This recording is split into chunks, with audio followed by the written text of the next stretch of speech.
Please welcome Mike Gallagher.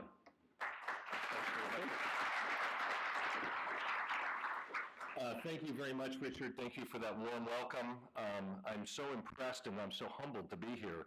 I first came to Games for Change 7 years ago, and I've been leading ESA now for coming up on 8 years. Let's see, we'll let you, technical adjustment.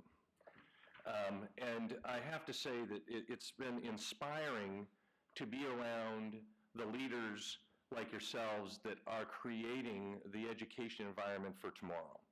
I have the privilege of working on the entertainment side of the industry and working with the leadership of the industry, putting on things like E3, and we'll talk more about those issues tomorrow. But really, what are all these offshoots that come off of these fantastically creative people who have for 20, 30 years been making the most impactful, the most exciting form of entertainment, and seeing it blossom on every device with a screen. It's just very powerful. And I look at the program that's been put together here and the speakers, and I look and say how pleased I am, how warm I feel, and I know how the industry feels to see how many partners are sharing the discussion that we're going to have today. And I'll touch a bit more on that as I come to a close on my remarks. But in that time as leading ESA, one word, this is an industry that's $21 billion domestic, $90 billion worldwide, and it's fundamentally changing the interface between humans and machines. No small task. There's a lot of bravado and a lot of self-absorbed belief that we can make anything happen. And the market proves that in many cases, as we saw you fail forward, it's true. At the same time, we look at the challenges in the education environment or in other social challenges, and we will realize there's one key word, and it's the word that I brought back from a meeting with Gary Nell when he was then head of Sesame Street and Michael Levine, is humility. These are huge challenges that we face together, whether it's hunger or the environment or how we fix our own education system here at home, and a much longer list beyond that. And we decided 7 years ago to become a really good partner. And what does that mean and how do we do it? First thing we did is we listened a lot. And I would say that we developed relationships, some of which were halting, some of which were suspicious in the beginning, but now in this room we count many friends, and we're focused on some items that I'll share at the end of my very brief introductory remarks that we're very excited about. And we see great potential. And we see potential far beyond just New York City, beyond Chicago, beyond Los Angeles, but really reaching into high schools and institutions of higher learning throughout the country. I'm particularly close to higher education today because I'm writing checks to 3 public universities for my kids that are in those universities, out-of-state tuition to all 3, so we're doing our part. And I'm delighted that I have 2 daughters who are engineers. So when we talk about STEM subjects and STEM education, and what does it take to stimulate a young mind and to create an environment for that, what's the role of the teacher, what's the role of the parent, I feel like I have a little bit of practical advice to share, and I'm certainly have the cash checks to prove it as well. But we also see this constellation of activity around video games, which is so powerful. Over 400 universities teach video game curricula or have degrees. We count them once a year. We published a list in September, and it's just remarkable to see how many of those universities have the curricula, many of which are represented here or in the conversations we'll have tomorrow. And what's exciting about the pipeline of what's coming through these universities, some light was shed on that by the Higher Education Video Game Alliance, which is an alliance of 63, Eric? 63 universities, leading universities that have the curricula and the degrees in the space. They went and studied and took a look at their pipeline of students and said, who are these people and how many are coming and what do they look like? And we were delighted to see that over 30% of the students that are enrolled in these programs are women. And that's nearly double the rate that's in computer science, engineering, and in other scientific fields at the same universities. And the retention rate for those students is approaching 90% from first year to second year, which again compares very favorably to overall the retention rate for staying with the program once you start it, which is in the mid-60s to 70%. And I see Tracy Fullerton back here, and Tracy is one of the 4 founding board members of the Higher Education Video Game Alliance, but she's just the whole effort is fantastic. I encourage everyone to take a look at it. But universities all around the country are doing remarkable things. And the products now are reaching, I know we're going to have from Dragonbox. Is the CEO of Dragonbox in the room? I saw he's on the program. Don't see him. But looking at University of Washington and what we're able to do by teaching math, and we saw some of that in the presentation immediately prior, is the power of games to communicate very complex subjects and move kids along so rapidly, and we're measuring and assessing the whole step of the way. It's very, very powerful. We look at in the industry itself, and we see that there's a greater collaboration between the entertainment aspects of games and the education aspirations of the education community. We see that with Portal 2, where now, because Valve is such a strong believer in user-generated content, and they saw the power of Portal as a math and teaching tool, in Portal 2, they actually created the ability for puzzles to be part of the program from the very beginning, and that's very, very, it's a step, it's a sign from a leading game company about the power of that. Now, Minecraft EDU, which is started right here in New York, remarkable stories that come out of that from teachers. I last year moderated a panel of 4 math professors, math teachers from, let's see, I think it would be elementary school to early middle school, combined over 100 years of experience, and 3 of them have won the awards for Teacher of the Year in math. And what they pointed to is exactly what Rafon's pointed to, and Richard before that, is in math today, we teach it as a pass-fail subject. And after you fail a few times, you don't want to do it anymore. And if that's the environment we're going to create in our classrooms, we shouldn't be surprised that kids say, I'd rather do something where I feel like I do better at it. I feel like there's hope. I feel like it's something that I can achieve something with, not something that's a foreign language that I don't understand, and this adult in the front of the room tells me I'm not doing very well. Instead, what these educators said, we should be focusing on how do we create an environment where you muck around with it, where you play with it. You play with it like you would art, because that's what math really is.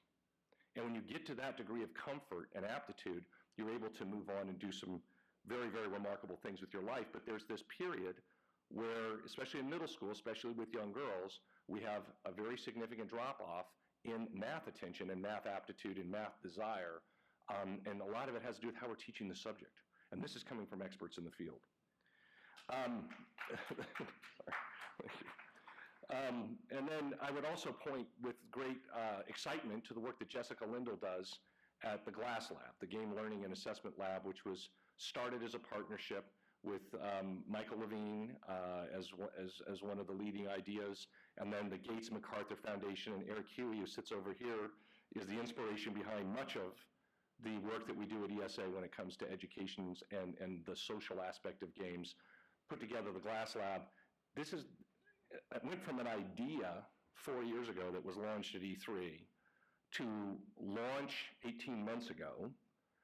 Now 5,000 teachers are using GLASS Lab games, which are games that have an SRI back end, that are core curriculum compliant, and teach real subjects. They're not babysitting. It's very much an applied tool. And over 10 million learning sessions. And this is in a very short amount of time.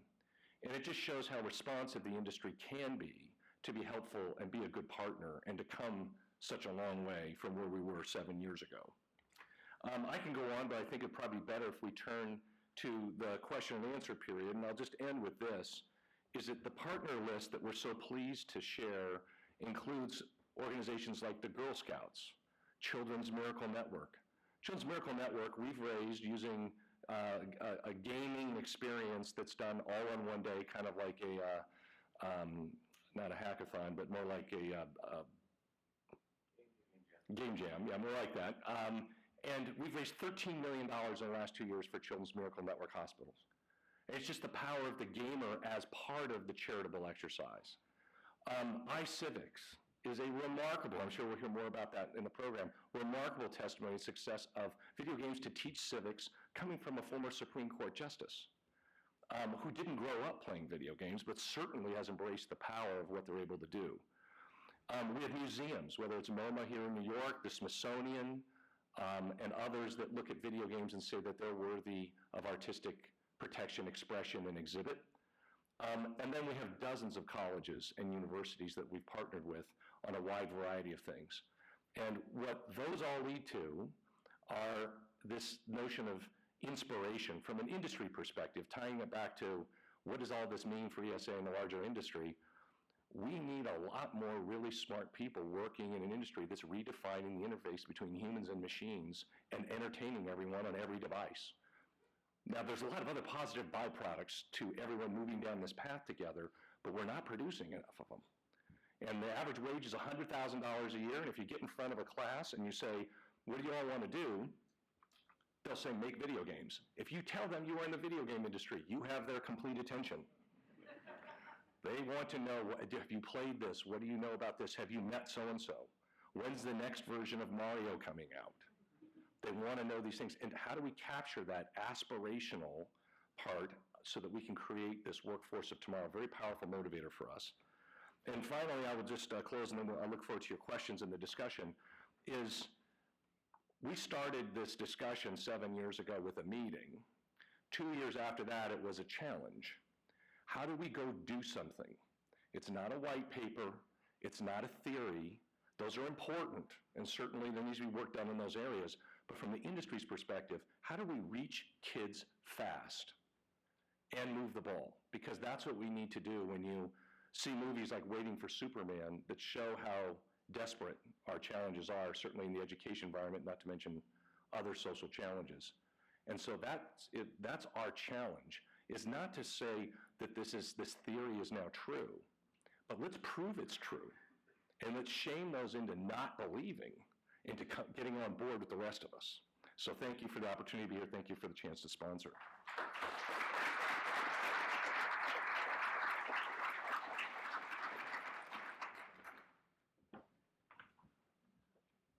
Thank you. Oops, let's see here. There we go.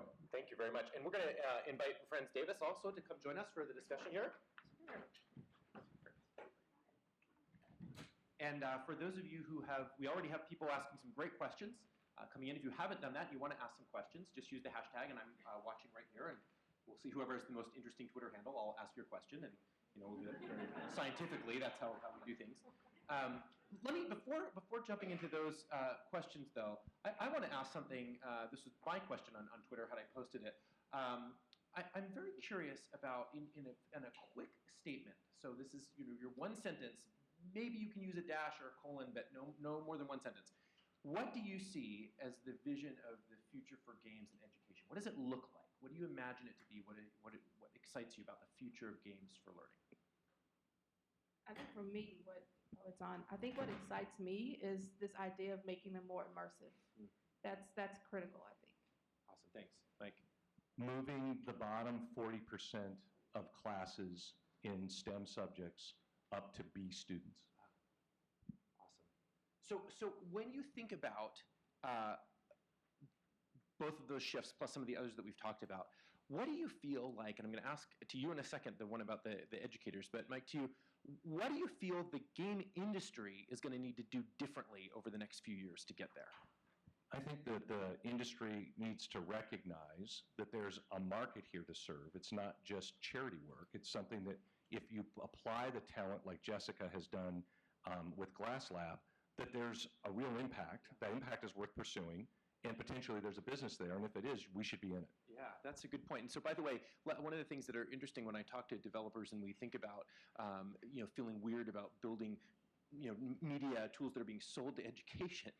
I remind everybody that lots of stuff is getting sold to education all the time. $8 billion worth of textbooks are getting sold to education. And so the question isn't whether or not schools are buying materials for learning. The question is, are we making really awesome materials for those schools to take advantage of, which I think fits nicely. So same question to you, but this time on the educator side, what does the education community need to do differently to meet this vision? For one thing, we have to quit feeling threatened by games. And we have to own to the fact that we do matter to kids, and a game is not going to replace what we do, because there are things that games just cannot do that we do. And if we don't, like I showed my son's classroom with a desk. We can put any kind of game in that room, but if that classroom is still an environment where all the kids are desk in rows and taking notes, that's not going to change. So we have some responsibility to change how we teach in order to make room for these innovative games. Great. Yeah. Somebody started to clap there. Let's go. Feel free to have some energy. It's all right. So I do want to jump to Twitter now and ask a couple questions. So the first one is from Derek Robertson, who says, was in a discussion with an influential government official yesterday. Hopefully that wasn't me. I'm not influential. Never mind. We're good. With an influential government official, somebody else, about the place of games and learning in schools. And she argued that there was little evidence of impact on learning and attainment in this domain. Thoughts on that? I think that whoever said that is completely disconnected. I think that if you live a life of, I'm just going to pretend this medium doesn't exist, then you don't recognize the power that it actually has. It is evidenced by the kids up to adults who still game. I'm going to be honest. My son is 15. I learned how football through Madden. That's how I learned it. It wasn't, that doesn't apply. Thoughts on that? Yeah, I would just say that it's not informed, but it's representative of the challenge that we face. Yeah. Because these decisions about what to do with education policy, where to put the funding, how open to be to new technologies, these are made by people who hold those views. There are facts and there are problems. Facts you accept, problems you solve. We must solve this. We have to change their view of reality with facts. That's why the Glass Lab is focused on delivering proof that statement you just read is wrong. So I want to add a piece to that too, and that is that I think we do also have a little bit of a risk of assuming that because we've created a game, somehow it is good, right? And so while we're sort of all drinking the Kool-Aid here, and there's a lot of excitement around that, there's also a responsibility I think that we have to test out whether it's working. And I've built games before, and I've worked on a number of projects, and I've also built other types of media, and there are times where you have to check it out, and you find out, guess what? This isn't doing what we thought it would do. And that's okay. It's a chance to shift and iterate and build something better. And so I think that's the flip side of it, is that we also have to say, we need to evaluate better what's working. And digital media provides some really neat opportunities to do that through analytics and some things that traditional media, again, paper worksheets, it's hard to evaluate the effectiveness. We can do a lot more evaluation of whether things are actually working when we're in digital media. I think we need to do a lot more of that. And that's a message I'm going to take back in my role with the Department of Education, is how can we help seed more evaluation of the effectiveness of the types of games that we're talking about here today. Next question is from Antero, and he's asking here, how will ESA support youth of color in STEM and non-STEM? He says also pathways. Any thoughts on involving youth of color? Yeah, the principal venue or focus for that is through the ESA Foundation. The partner list that I touched on at the close of my remarks is again just a sub-list. If you look at the ESA Foundation website, there's a more full description of the types of organizations, and the foundation is focused on advancing the lives of children through technology. That's the mission. And then within that, we have a focus on women and minority students. Actually, it's young women because they have to be kids, so it's that age just underneath 18. And we partner with groups like the Hispanic Heritage Foundation, where for the last 3 years, we sponsor 20 different students in their educational activities that are focused on making games for social purposes. And then they come to Washington, and we do a program with them there, which they find fantastic. Go to the White House, go to Capitol Hill, make sure that they're seeing how this connects with policymakers. Very, very powerful. And then we also have a scholarship program, 30 scholarships a year, which again are targeted at women and minority children. And we also have a challenge grant, which is available to teachers who are doing pioneering things in the classroom to say, here's a stipend, here's a bit of support for using those tools, and those are the types of things that ESA does. That's great. By the way, in the next visit, we should also have them come to visit the Department of Education. We'll make another stop on your way up to the hill. Please do. We're kind of between the White House and the hill, so you can come. It's on the way. It's on the way. And anyway, we have a couple questions around the idea of assessments, and so I'm going to sort of combine them into one here. Rafenz, do you want to just comment on thinking about the types of assessments that we may want to be building. Any words of advice or a challenge that you may want to give to the industry about the types of tools for assessment? Absolutely. I think that the one thing that we know about children is that they're able to show more of who they are and what they know when the questions that they're giving are questions that they can expand and express and not just multiple choice. Putting the multiple choice questions in the middle of the games doesn't really give a fair assessment.